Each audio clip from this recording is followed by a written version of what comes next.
Bonjour et bienvenue. Aujourd'hui, on se penche sur la vie d'Antoine de Saint-Exupéry, une figure française vraiment emblématique, aviateur, écrivain, poète, reporter, né à Lyon en 1900, disparu en Méditerranée en 1944. On va essayer de retracer ensemble son parcours assez incroyable, une jeunesse privilégiée mais aussi marquée par des deuils, puis la passion de l'aviation, l'aventure de l'aéropostale, l'écrivain qui émerge, son engagement pendant la guerre et bien sûr cette fin tragique et mystérieuse. Oui, l'objectif, c'est un peu de comprendre l'homme derrière les œuvres. On connaît tous Le Petit Prince, Vol de nuit, mais comment son vécu intense d'aviateur a nourri l'écrivain? Et inversement d'ailleurs, cette dualité action-écriture, elle est au cœur du personnage. Alors commençons par le début. Une enfance dans l'aristocratie, mais son père meurt très tôt. Il semble avoir été un élève plutôt dans la lune, hein. Il rate l'école navale, se tourne un peu vers les beaux-arts. Mais le déclic, ça semble être ce baptême de l'air, à 12 ans seulement. Tout à fait. Un Ambérieux. Ça le marque à vie. Et c'est confirmé par son service militaire dans l'aviation en 1921. La voie est tracée, en quelque sorte.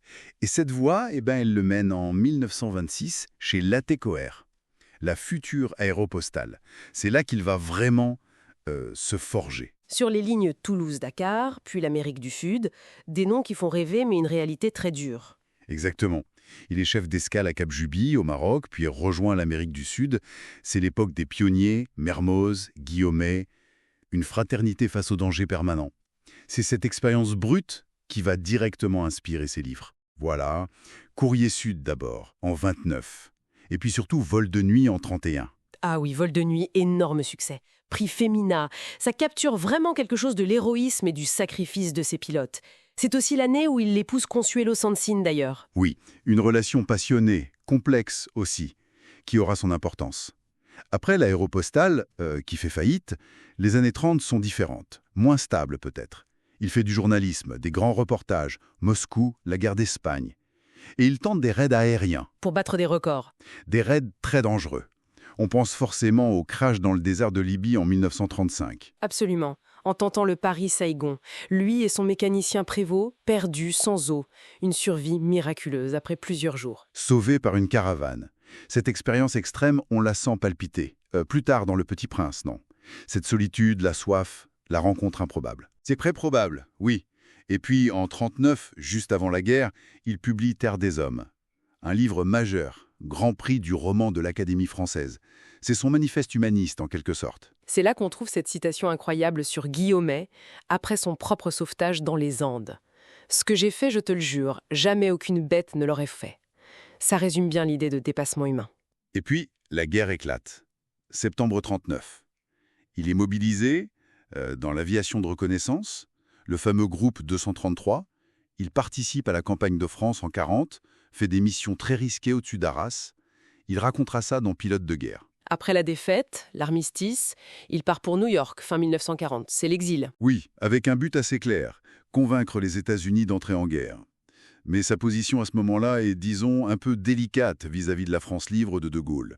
Il cherche l'unité avant tout. Et c'est pendant cet exil américain qu'il va écrire et dessiner son chef-d'œuvre absolu, Le Petit Prince, publié en New York en 1943. Tout à fait. Mais l'inaction lui pèse. L'aviateur veut repartir au combat. Malgré son âge, 43 ans, ce qui était considéré comme vieux pour un pilote de chasse à l'époque. Et ses problèmes de santé, les séquelles de ses crashs. Exactement. Et malgré certaines réticences du commandement allié, il insiste, il se bat, et il réussit à rejoindre les forces françaises libres en Afrique du Nord en 1943. Il veut revoler. Il est affecté à une unité de reconnaissance sur des avions américains, des P-38 Lightning. C'est ça. Basé d'abord en Sardaigne, puis en Corse, à Borgo. Et c'est de là, le 31 juillet 1944, qu'il décolle pour sa dernière mission. Une mission de reconnaissance photo pour préparer le débarquement en Provence. il est seul à bord de son P-38. Et il ne rentrera pas. L'avion disparaît des radars, quelque part au large de la Côte d'Azur. Et c'est le début d'un long mystère. Il est porté disparu, puis déclaré mort pour la France. Pendant plus de 50 ans, on ne saura rien de précis. Jusqu'en 1998, Mhm. un pêcheur remonte une gourmette gravée à son nom au large de Marseille. Ça relance tout. Et ensuite, on retrouve des débris de l'avion dans la même zone, en 2000. L'épave est formellement identifiée en 2003. Donc, on sait où il est tombé, mais pas exactement pourquoi.